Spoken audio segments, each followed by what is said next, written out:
Welcome to arts achievers 11th standard accounts பார்க்க போகிறோம். Important half இயர்லிக்கு தேவையானது.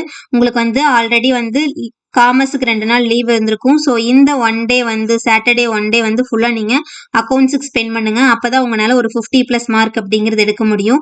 என்னால் பாஸ் ஆகிறதே ரொம்ப கஷ்டம், எனக்கு அக்கௌண்ட்ஸ்னால் சுத்தமாக வரல அப்படின்னு நினைக்கிறவங்க, நான் டைப் 1ன்னு கொடுத்துருக்கேன் இல்லையா, first chapter, second chapter, 14th chapter பார்த்துட்டு கீழே பாருங்கள், சாப்டர் நம்பர் கொடுத்து நான் ரோமன் லெட்டர் போட்டு கொஷின் நம்பர் கொடுத்துருக்கேன். அதை மட்டும் பாருங்க. அடுத்து சம்ல பார்த்தீங்கன்னா ரேண்டமா ஒரு 6 சம் மட்டும்தான் கொடுத்துருக்கேன். 6 சம் மட்டும்தான் கொடுத்துருக்கேன். அண்ட் தென் இந்த அதர் பேஜ் நம்பர்னு கொடுத்துருக்கிறது பார்த்தீங்கன்னா இங்கிலீஷ் மீடியம் புக்கில் பேஜ் நம்பர் 62, தமிழ் மீடியம் புக்கில் தெரியல.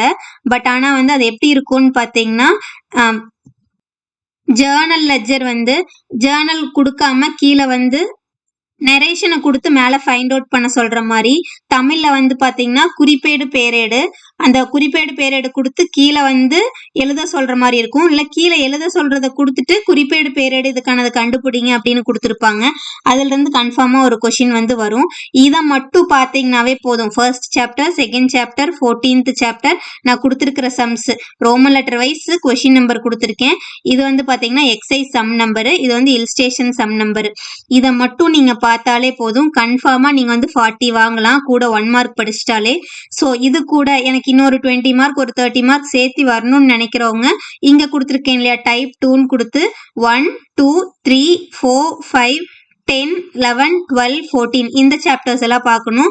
இப்போ பாத்தீங்கன்னா 12th சாப்டர்ல 3மே நான் இப்பதான் புதுசா பாக்குறேன் அப்படின்னு நினைக்கிறவங்க, ஸோ அதுல என்ன பாக்குறீங்கன்னா ஃபர்ஸ்ட் ட்ரேடிங்கும் ப்ராஃபிட் அண்ட் லாஸ் அக்கௌண்ட்டும் பேலன்ஸ் ஷீட்டும் தனித்தனியா உங்களுக்கு போடுற அளவுக்கு பார்த்துக்குங்க. ஏன்னா இண்டிவிஜுவலா கேட்டாங்கன்னா அந்த ஃபார்மேட் வச்சு போடுற மாதிரி. தமிழ் மீடியத்தை பொறுத்த வரைக்கும் அதை என்ன சொல்லுவாங்கன்னா வியாபார கணக்கு, லாப நட்ட கணக்கு, இறுதி கணக்குன்னு சொல்லுவாங்க.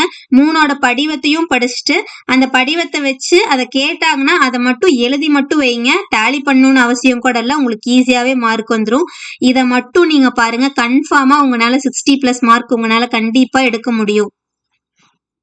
இந்த வீடியோவோட பிடிஎஃப் பாத்தீங்கன்னா உங்களுக்கு கீழே டிஸ்கிரிப்ஷன்ல கொடுக்குறேன். அந்த டெலகிராம் லிங்க் கிளிக் பண்ணி போனீங்கன்னா நான் உங்களுக்கு அதுல பிடிஎஃபா போட்டிருக்கேன்.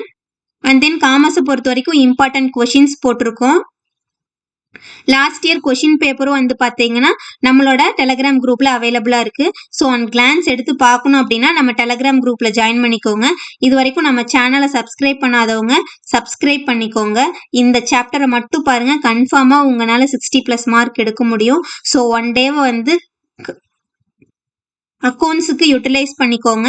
காமர்ஸுக்கு ரிவிஷன் பண்றதுக்கு டைம் பத்தாதுன்னு இல்லை, காமர்ஸுக்கும் ரிவிஷன் பண்றதுக்கு டைம் ரொம்பவுமே நிறைய இருக்கு. ஸோ அக்கௌண்ட்ஸுக்கு யூட்டிலைஸ் பண்ணிக்கோங்க. தேங்க்ஸ் ஃபார் வாட்சிங்.